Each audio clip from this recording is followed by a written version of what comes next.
Hey kids, this is Pulse Revision coming to you live from Quattro Cinco Studios in my mom's basement. We're continuing chapter 21, part 2. If you want to check out the crypto project that's attached to this, inspires this book, and this book inspires the project, go to agproject.io and connect your wallet. You can also read this entire book right now, this version of it, for free if you go to our Telegram, t.me/anti-gravity saga. You can just go to the pinned messages there and you'll have a link to this GitHub repository, which is public right now. So I'm going to switch down here to the corner and get reading. We just realized that Sharon is showing up as basically a bionic person right here, brought back from the dead. So his mouth open, he did not say her name. Gracie said it quietly inside his head, only for him. Sharon. She attacked him 2 seconds later. He had not been in fighting shape. He had been standing in the middle of a conversation, his hands at his sides, his brain still several seconds behind the visual data. She moved with the speed of someone who had been waiting for exactly this moment. The case hit the deck with a ringing clang. The lock released, and what came out was not medical equipment. Cole got his arm up in time to deflect the first strike, which drove a sharp pain through his elbow that he was still feeling 2 minutes later. She was fast. She was faster than she had been when they were sparred in the cabin, before when she had taught him what she called efficiency, and he called cheating, because she fought like someone who had never once fought fair and didn't see the point. But this was faster than that. This was something else. He caught her wrist on the second strike and held it. And felt the metal under the flesh, the reinforced joints, the structural change, and he understood this was not going to be what he had imagined. On the rare occasion he had allowed himself to imagine it. She swept his legs. He went down hard. The deck plate rang. She was on him immediately, the enhanced arm pressing into his chest with the controlled weight of someone who had been calibrated to suppress rather than kill. And that told him something. And he used the moment that it gave him to roll, putting her off balance, coming back to his feet at the cost of a hit to the ribs that he felt in his spine. Sam, he said, not a shout, level. Watching, Sam's voice came through the comms. Ricardo was 30 seconds out. Tell him to stay back. Tell him not to touch her. A pause. Cool. Tell him nobody touches her but me. He got his back to the bulkhead. She came at him again, and he let her close. He let her close or he let her close? I don't know. It's one of the two. Which was the counterintuitive move, the one she hadn't calibrated for.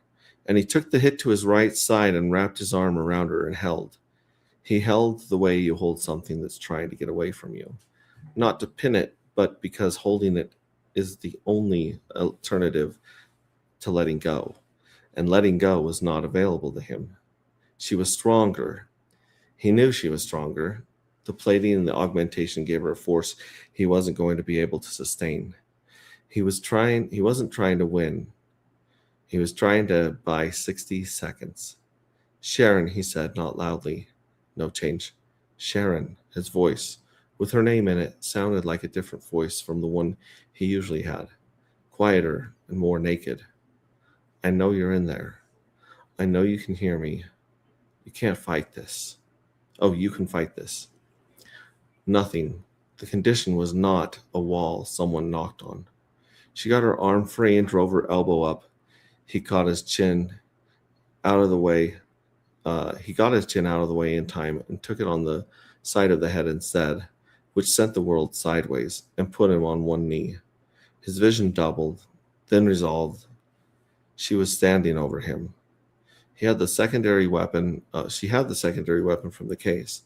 Cole could not see that it was not lethal at this range. It was a suppression device designed to drop a human without killing. And that told him the same thing as before. She had not been sent to kill him. She had been sent to take him alive for purposes he did not particularly want to contemplate. He looked up at her face. He looked at the part that was still her, the left eye, which had always been slightly brighter than the right, as if she absorbed more of whatever light was in the room and was running it somewhere useful. The line of her jaw, the faint scar above the left eyebrow from the time years ago she had walked into a warehouse door because she was reading a manifest and not watching where she was going. And she'd been annoyed about it for a week and then decided the scar was an interesting story to have. He looked at those things and felt the fury and the grief with equal weight, both at the same time. He had been told this moment was coming, and it had come, and it was everything he'd been told it would be, and worse. Cole, Gracie said, inside his head only, quiet, urgent. I know. The compound, the dark X activated in your bloodstream, it's been tracking the molecular profile. You're carrying a significantly amplified version of Conrad's counterprogram. It's designed to reverse conditioning of this architecture. I know this architecture. It's Gracie's architecture. He understood, very slowly, what she was saying. She built it to fail. She built it with a key. Conrad built the original. Alpha built the modification on top of it. But the foundation is Gracie's foundation, and I know the foundation. The counter program needs to reach her bloodstream. Direct contact, mucous membrane, or open wound. Enough concentration. Cole looked at his right hand. The knuckles were bleeding from the second chain exchange. His palm, where the bulkhead had caught him when he went down, had a 4-inch laceration that was producing more blood than he'd noticed at the time. He looked up at Sharon's face. It needs to be enough, he said. It needs to be a real contact. Yes. She pressed the suppression device forward. He was running out of time. He did the thing that made no tactical sense. He put the suppression device aside with both hands, slowly, the way you handle something you're choosing not to use. And he looked at her and he said, I'm not going to fight you anymore. Something flickered in the left eye.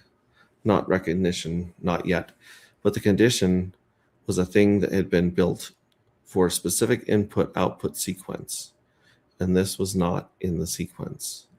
The absence of the expected input created a small, uncertain space in the program. He used that space. He reached up with his right hand, the bleeding one, and placed his palm against the left side of her face, against the cheek that was still hers, against the skin that was still skin. She went completely still, not attacking, not retreating, just still, the way a person goes still when something in them does not know what to do with what's happening.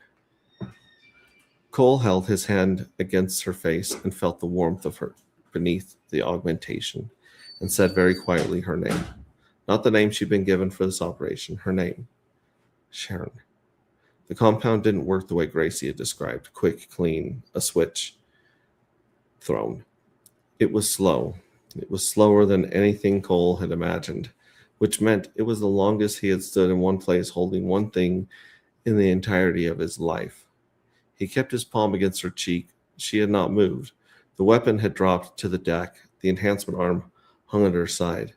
The left eye was doing something he could not read. The pupils cycling through rapid micro-adjustments. And Gracie quietly told him, It's working. Don't move. He didn't move.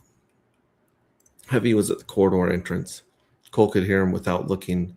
The particular quality of Heavy's breathing when he was controlling it. The inhale held for 2 beats too long before the exhale. Sam was behind him. Bitboy was behind Sam, and Bitboy was making no sound at all, which was louder than any sound he could have made. The bronze indicator ring in the enhancement eye went dark. Then the left eye filled. Not quickly, the way a room fills with light when a door opens. Gradually, from the edges first, and then all at once. She made a sound that was not language. Not yet. It was the sound of someone surfacing from a very long depth. The involuntary exhalation of a person who didn't know they'd been holding their breath until the breath was released. Cole did not move his hand. He waited. He had been waiting for 20 years. He did not know until this moment that the waiting had turned out to be worth it. And he would have waited 20 more if that's what it took. Cole. Her voice. not filtered, not processed, not the flat modulation of a suit speaker or the calibrated distance of a conditioning. Her voice, with the roughness in it, the lower registered, and the slight forward lean it always had when she was about to say something she meant. His name in it felt like it had always been in it. 2 syllables doing the work of every conversation they had ever had. 2 syllables. His name is 1 syllable. Chimney Christmas. 419. 2 syllables. Cole is 1 syllable. Unless she's saying co while Cole. Yeah, he said. His voice came out the same way her voice had, rough, unready, something that had been kept behind a closed door and was now open to the air. She did not yet know where she was. He could see that. The left eye was tracking the room, the deck plate, his face, with the quick, non-linear scan of something orienting without context. The enhanced eye was moving differently, still processing, its bronze indicator still dark. What? She said. She stopped. She started again. What year is it? 2033, he said. November. He looked at her right hand, at the augmentation, at the plating on her skull, which she was touching now with the fingers of her left hand, carefully, like you'd touch something you didn't trust, something that had been put there while you weren't looking. I was going to Emily, she said. I know. We're in a lot, her voice found itself now, but the words were coming the way they'd come after a long sleep, in the right order, but without full attachment to what they meant yet. Dead end, nothing around broken asphalt. There were men, I know. They didn't kill me, no. She looked at him, the left eye, her eye, with something in it that he could see working through layers, each one unfamiliar, arriving at him through whatever filter they'd put between her and herself. He stayed very still. Are you real? She said. Yes. She looked at his hand, which was still pressed against her cheek, at the blood which had dried along the edge of his palm. She reached up and covered his hand with hers. Her left hand, the unaugmented one. The hand he knew, the hand that had pressed blackberry jam to his lips in a cabin in the Sierras, that was right now about as far away from a cargo deck in Saturn orbit as a place could get. Are you hurt? She said. Not badly. She studied his face. He was looking for something. He could see her looking for it, not finding the word, looking away. I don't have it all, she said. Whatever they did, I don't have it all back. There are gaps. There are big ones. Her voice was steady. She was describing a situation. She had always been good at describing situations. How long? We don't know exactly. 6 months, maybe 7. She absorbed this. Her thumb moved against the back of his hand slowly, the way it used to when she was thinking. Emily, she said, alive. She's on Earth. She helped get you back. The counter program. It's a long story. Tell me. Later. There's time. She looked at the deck. She looked at augmentation on her arm. She was taking inventory. He recognized this too. This was the Sharon who had walked into every warehouse and every backroom deal and every situation that was not what it was supposed to be, and had looked at it and done her assessment and decided what was salvageable and what wasn't. All right, hang on. 498.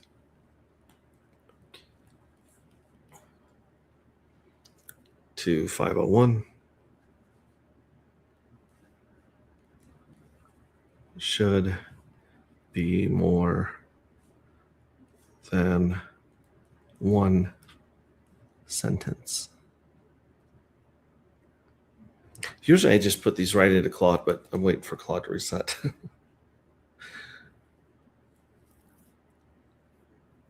The eye, she said. The right one. Does it still work? Gracie's been monitoring since she came aboard. She says it's functional. The conditioning link is severed, but the hardware itself is intact. I can feel it. She touched the edge of the plating. I can feel the difference between what I'm seeing with one and what I'm seeing with the other. A pause. It's strange, not bad strange, just two different kinds of seeing. Cole said nothing. He was doing his own inventory, not of her, but of himself. The space between where he had been 3 months ago, when he'd gotten on his knees in the cargo bay with nothing left, and where he was now. It was not a short distance. He did not know yet whether he had the language for it. I don't know where I was, Sharon said. In that lot, there were men, and I wasn't anywhere. Then I wasn't anywhere. And then I was this, and I knew what I was doing, and I thought I wanted to do it, and I didn't. There was something underneath it that didn't, something that kept saying the name. Her left eye found his. It kept saying your name the whole time. It kept saying it, and I couldn't reach it. I know, he said. And he was saying it on behalf of all four of them. The baby, the boy, the man, the old man, and on behalf of every version of himself that had been unable to reach what it needed. She looked up at the overhead, at the recycled air ceiling of the ship, at the faint vibration of the hull that you only felt when you stopped moving. Saturn? She said, yes. How do the rings look?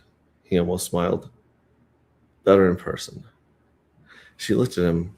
The left eye was steady now, fully present the way he remembered, the way it always had been when she had decided something and was about to say it. I'm not going to fall apart on you, she said. I want you to know that. I know you're not. I might need time. There are pieces I can't reach yet. A pause, but I'm not going to fall apart. Sharon, he said. What? I know. He was quiet for a moment. In the corridor, Heavy had stopped controlling his breathing. Cole could hear him not controlling it. He could hear BitBoy making a very small sound.